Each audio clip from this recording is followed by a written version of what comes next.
आज से 5 साल पहले की यात्रा मेरी जिंदगी की कुछ ऐसी थी। मैंने इंटर करने के बाद पढ़ाई छोड़ दी थी। मैं 5 बहनों का अकेला भाई हूँ, इसलिए सबका लाडला था। माँ, पिताजी, बड़ी बहनें सब मेरे नखरे उठाया करती थी और लाड ही लाड में मैं बिगड़ने लगा। सबसे चोरी छुपे सिगरेट पीने लगा। दोस्तों के साथ बैठकर सिगरेट का धुआं उड़ाया करता था। पापा ने मुझे बहुत रोका उन दोस्तों के साथ घूमने फिरने से, लेकिन क्या जवानी थी, भला कब किसी की बात सुनता था। पापा ने मेडिकल स्टोर बना रखा था। हराने वाले दिन के साथ मैं बुराई में डूबने लगा। सिगरेट से चर्स और फिर चर्स से शराब तक की यात्रा। हर रात पापा मेरे लिए तड़पते रहते। जिस दिन पापा को हार्ट अटैक आया, मैं शराब पीकर नशे में मदहोश था। लड़खड़ाता हुआ घर पहुंचा। सब बहनें मेरी तरफ देखने लगी। मेरी आंखें लाल हो चुकी थी। मुझे जमाने का कोई होश नहीं था। चाचा और ताऊजी भी हमारे घर ही आए हुए थे और मैं लड़खड़ाते हुए बेड पर गिर गया। चाचा ने आवाज दी, लेकिन मैं आज बिल्कुल अपने होश खो चुका था। पापा हॉस्पिटल में थे। मम्मी भी पापा के साथ ही थी। मेरी हालत देखकर बहनें भी डर गई। चाचा ने मुझे सीधा किया, ईशान बेटा, क्या हुआ तुमको? ताऊजी ने मेरे मुंह से आने वाली बदबू को सूंघ ली थी। ताऊजी ने कहा, कुत्ते ने शराब पी हुई है। चाचा भी हैरान थे। सब बहनें कहने लगी, हमारा भाई कभी ऐसा काम नहीं करता। लेकिन सच ये था, मैं खुद को बर्बादी के हवाले कर चुका था। पापा मौत के मुंह में थे और मैं शराब के नशे में। मुझे डॉक्टर के पास ले गए, कुछ इंजेक्शन वगैरह लगवाए। दूसरे दिन मेरी आंख खुली। मैं कमरे में पड़ा हुआ था। बाहर घर से कुछ आवाजें आ रही थी। मैं आंखें मलते हुए उठा और बाहर देखा तो मोहल्ले वाले पापा को देखने के लिए आए हुए थे। पापा को फॉलिज का अटैक हुआ था। वो अब ना चल सकते थे, ना ही उठ सकते थे। मैं खुद को कोस रहा था। मैं पापा के पास गया। पापा कुछ बोल भी तो नहीं सकते थे। पापा मेरी तरफ बेबसी से देख रहे थे। पापा के पास बैठा, उनसे कुछ बातें की, लेकिन पापा बोल नहीं सकते थे। माँ उदास बैठी हुई थी। शाम का समय हो चुका था। मुझे शराब पीने की हवस होने लगी। मैं बस अब किसी तरह बहाना बनाकर घर से बाहर जाना चाहता था। हल्का सा अंधेरा छा गया था। मैं दोस्तों के पास पहुंचा, शराब पी, रात के 12 बजे घर आया। अब हर दिन की मेरी यही रूटीन होने लगी थी। चाचा और ताऊजी ने 1-2 बार मुझे बहुत मारा भी, लेकिन मैं अब नशा नहीं छोड़ सकता था। बेबस हो गया था। माँ ने मुझे वास्ते भी दिए, बहनों ने कसमें भी दी, लेकिन वो पल ऐसा था, मेरा शरीर मेरा नहीं रहा था। मैं खुद पर काबू नहीं कर सकता था। अब जिंदा रहने के लिए नशा करना जरूरी था। घर के हालात खराब होने लगे। आखिर चाचा ताऊजी भी कितने दिन हमारा बोझ उठाते। मेरी मंगनी एक लड़की के साथ शराब पीने से पहले ही हो चुकी थी, जो एमए कर रही थी। उन्होंने भी मुझे शराबी कहकर रिश्ता तोड़ दिया। आखिर भला कौन सा बाप अपनी बेटी किसी शराबी को दे सकता है।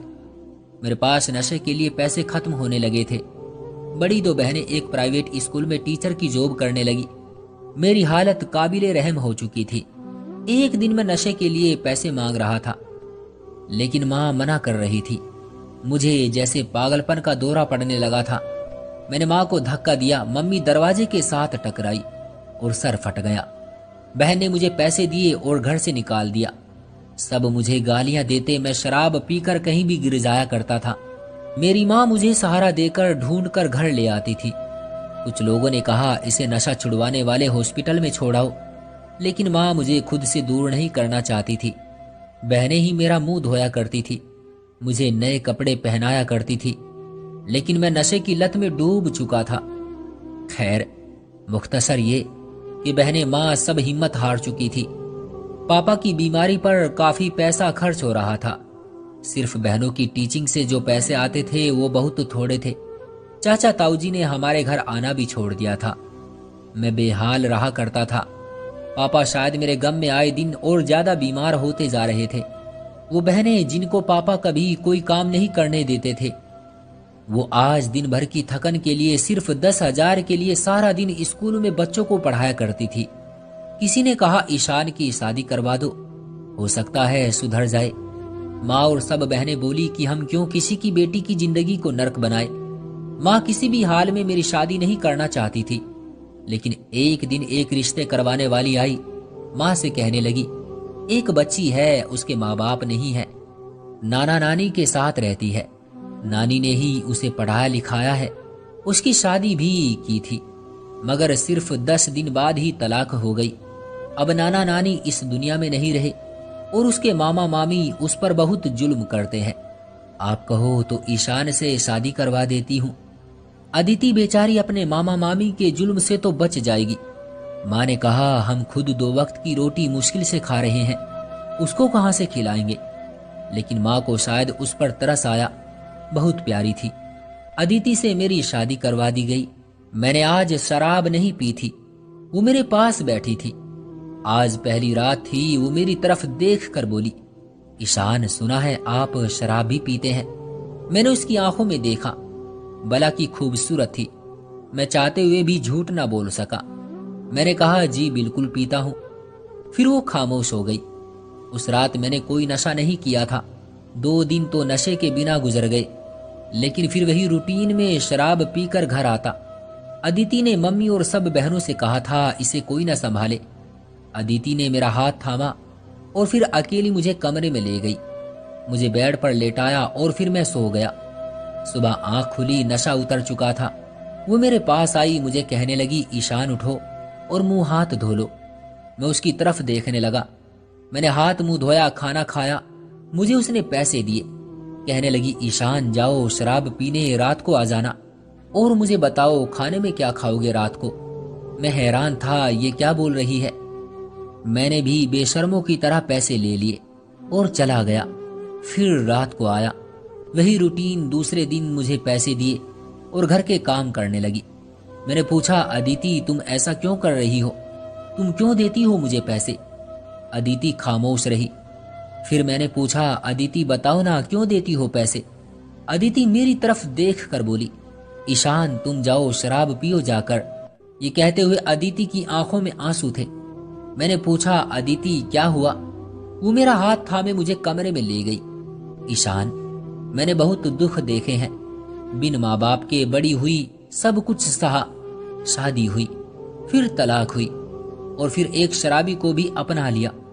ईशान 2 दिन बाद दिवाली है, आज क्या शराब पिए बिना रात को घर आ सकते हो। मैं हैरान था, ऐसा क्या है। अदिति कमरे से बाहर जाते हुए बोली, रात को आओगे तो बताऊंगी। मैंने उस दिन शराब नहीं पी थी। रात को घर आया, अदिति मेरे लिए खाना लेकर आई। मैंने खाना खाया। मैं बेचैन था जानने के लिए आखिर अदिति क्या बताना चाहती थी। रात के 11 बजे मैंने देखा मेरी बहनें कमरे में बैठी हुई थी। एक बहन बोली, मम्मी हमें दिवाली पर कपड़े नहीं लेने। माँ कहने लगी, मेरी बच्ची ले लेना, पिछली दिवाली पर भी तुमने कुछ नहीं लिया था। बड़ी बहन बोली, माँ मैं सोच रही हूँ इस रिश्ते को स्वीकार कर लूं जो मेरे लिए 50 साल के बूढ़े का आया है। माँ बहुत अमीर है, मेरी शादी से पापा का इलाज हो जाएगा, हमारे घर के हालात कुछ ठीक हो जाएंगे। बहन की आवाज कांप रही थी, आंखों में आंसू थे, कमरे में खामोशी थी। छोटी बहन बोली, ईशान भाई कब शराब पीना छोड़ेंगे, काश वो हमारा सहारा बन सकते। अदिति मेरे पास खड़ी थी, हम छुपकर उनकी बातें सुन रहे थे। मेरा कलेजा फटा जा रहा था, मैं शराब में डूबा रहा और मेरी बहनें बर्बादी को सीने से लगा रही थी। मैं खामोश रहा, मैं रोने लगा, मैं बहुत रोया था।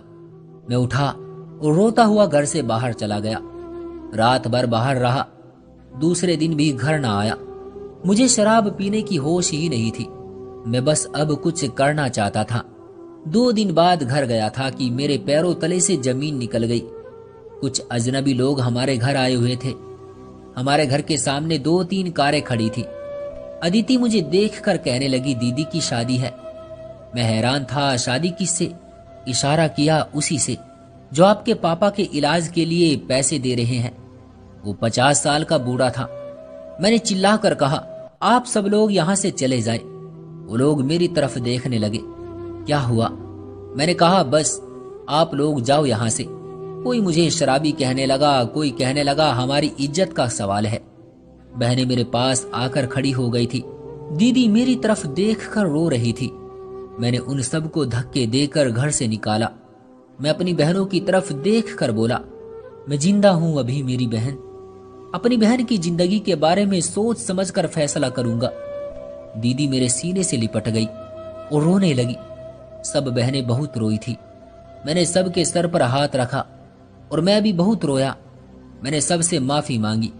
मैंने रो रो कर ऊपर वाले से भी माफी मांगी। मैं माँ के कदमों में बैठ गया और कहने लगा, मुझे अपने सीने से लगा ले माँ। मैं वादा करता हूं मैं अब कोई नशा नहीं करूंगा। मैं दिन रात मेहनत करूंगा। माँ ने रोते हुए मुझे गले से लगाया। मैं, मेरी पत्नी, मेरी बहनें बहुत रोए थे। उस दिन सबने मुझे प्यार दिया। मैंने खुद को बदल लिया। मेरे अपनों को मेरी जरूरत थी और मैं शराब में मदहोश रहता था। मैंने मजदूरी करना शुरू की। ईंटें उठाई, तसले उठाए। जो काम भी मिलता मैं उसे हंसकर करता। फिर ऊपर वाले का करना ऐसा हुआ, पापा के एक दोस्त थे जो लंदन में थे। उन्हें मुझ पर कुछ तरस आया। वो मुझे अपने साथ लंदन ले गए। मैंने मेहनत की, हालात बदले। दीदी की शादी एक सॉफ्टवेयर इंजीनियर से की। दीदी अपने घर में बहुत खुश है। अदिति ना होती तो शायद मैं कभी भी बहनों का तड़पना महसूस न कर पाता। पापा का इलाज एक अच्छे डॉक्टर से करवा रहा हूँ। वह अब काफी ठीक है। मेरे 2 बेटे हैं और ऊपर वाले ने एक बेटी दी है जो अब 5 दिन की है। मैं बहुत खुश हूँ। एक पैगाम देना चाहता हूँ। वो नासमझ लोग जो मेरी तरह किसी ऐसे गुनाह में शामिल हैं और अपनों से छुपकर या सामने कुछ ऐसा करते हैं, भगवान के लिए ये सब कुछ छोड़ दे। शायद आपके घर वालों को आपकी जरूरत हो और कोई शाम आपकी माँ बहन पर कोई क़यामत बन जाए। इससे पहले खुद को संभालो। बस एक बार खुद को बदलने की कोशिश करो। ऊपर वाला भी उसी का साथ देता है जो कोशिश करता है। तो दोस्तों, ये थी हमारी आज की कहानी। उम्मीद करते हैं कि आपको पसंद आई होगी। आपका क्या कहना है इस कहानी के बारे में? कमेंट करके हमें जरूर बताएं। वीडियो को लाइक करके चैनल को सब्सक्राइब कर लीजिए और साथ में घंटी को दबाकर ऑल पर सेट कर लीजिए ताकि आने वाली वीडियो आपको तुरंत मिले। मुझे दीजिए अगली वीडियो तक इजाजत। तब तक के लिए धन्यवाद।